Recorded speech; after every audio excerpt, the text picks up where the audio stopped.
My dear brothers and sisters, um, for our gospel of today and our homily, well, the Lord in today's gospel is saying that the apostles of our Lord in the Last Supper, well, they were his closest friend. However, there was this said there, the one who ate my food has raised his heel against me. Anong ibig sabihin yun? Ang sinasabi ng ating Panginoon ay yun pong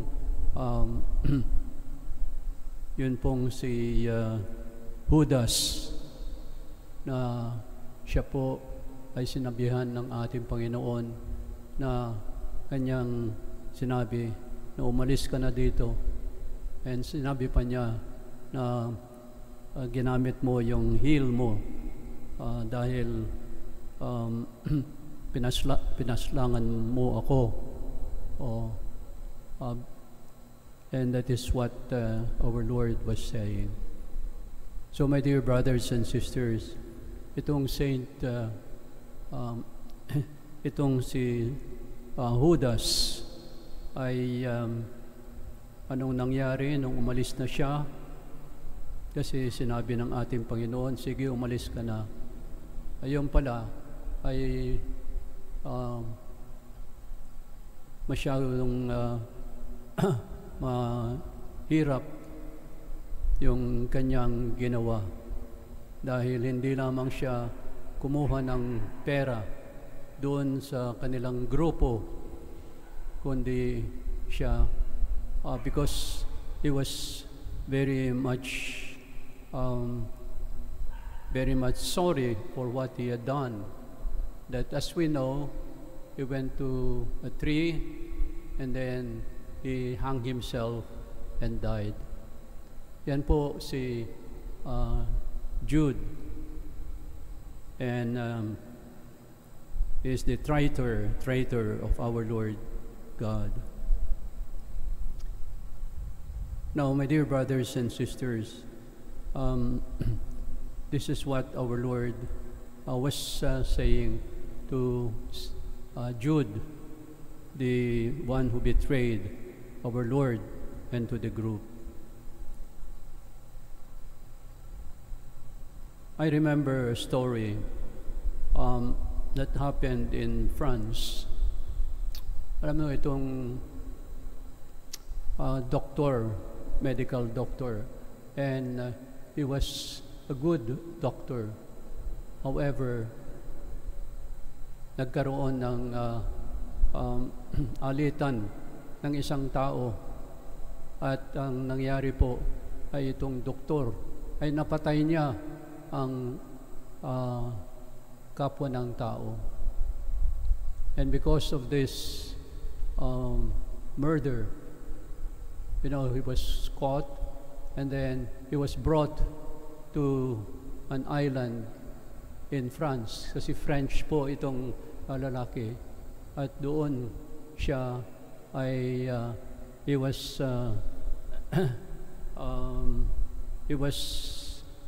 staying there for the rest of his life.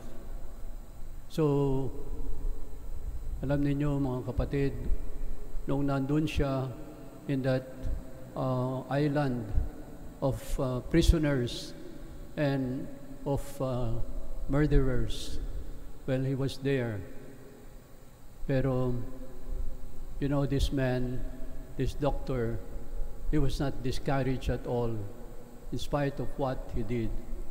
At alam nyo ang ginawa niya, siya po ginamit niya yung kanyang talent to be a doctor, and he was treating the people who were sick, at saka yung maraming tao na pumunta sa kanya para siya ay magpagaling and to also be a good person. Alam nyo, ginawa niya palaging yun, yung kanyang yung kanyang pagiging doctor, and so many people were very much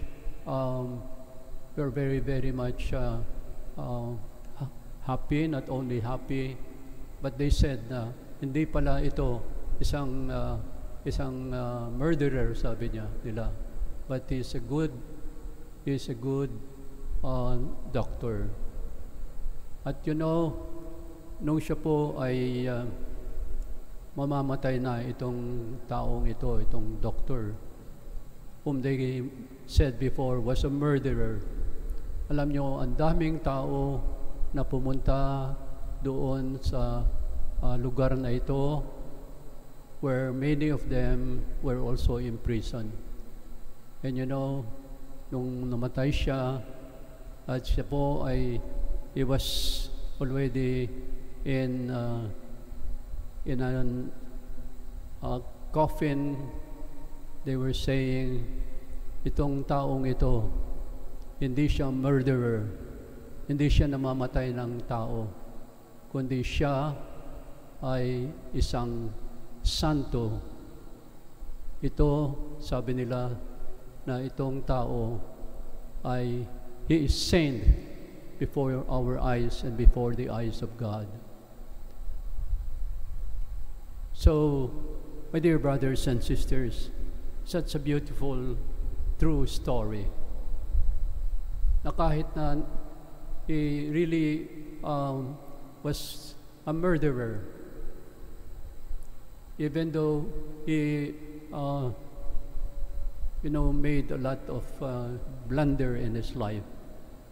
He was called one who was a bad man, but eventually nagbago ang kanyang pamumuhay, and they called him not just a murderer, but he was a saint of God. So the lesson that we learn from here is that Saint Jude, not Saint Jude, but the Jude, that would have been a better place for him if only he asked forgiveness and he changed his life instead of hanging himself on the cross. And that would have been better if he went down and asked forgiveness to our Lord. Dear brothers and sisters, tayong lahat ay may mga kasalanan, and tayong lahat ay may mga serious sickness, our life. For example, if we commit sins that are very heavy or very difficult, then, like in the case against Jude, we should rather ask forgiveness, just like what the doctor did, and not only forgiveness, but to repent and ask forgiveness to our Lord. So tayong lahat, mga kapatid, ay may mga pagkukulang, may mga kasalanan. Nobody is perfect. So we should not